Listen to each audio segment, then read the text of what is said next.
সামনে বটতলা চত্বরে যেই বুলেট আজও তিনি ফুসফুসে আরোপ করছেন।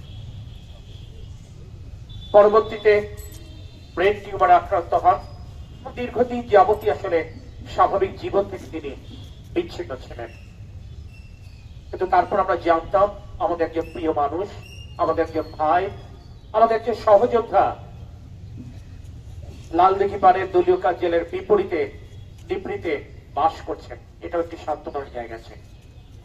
তাই গতকাল রাতে, গভীর রাতে তার ইন্তেকালের সংবাদে সমগ্র বিএনপি পরিবারের যশনে আজ শোকের ছায়া নেমে এসেছে। আমরা আপনাদের সকলের কাছে করজোরে বিনতি করতে চাই,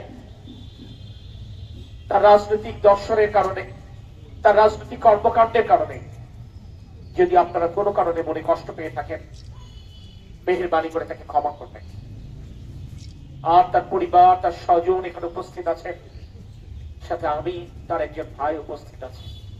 যদি মনে করেন তার সাথে আপনাদের কোনো লেনদেন অনিষ্পন্ন রয়ে গেছে, আপনারা আমাদেরকে বলবেন। অবশ্যই যথাযথভাবে সেটা মিটিয়ে দেবার জন্য আমরা চেষ্টা করব ইনশাআল্লাহ। আপনাদের সকলের কাছে ইসরার পুন্নার রুহের মাগফিরাত কামনায় আবারও দোয়া চাই। আমি কথা শেষ করছি। আল্লাহ হাফেজ। আসসালামু আলাইকুম। আসলে বেশি কথা বলার নেই, আমাদের মাননীয় সে কথা বলেছেন।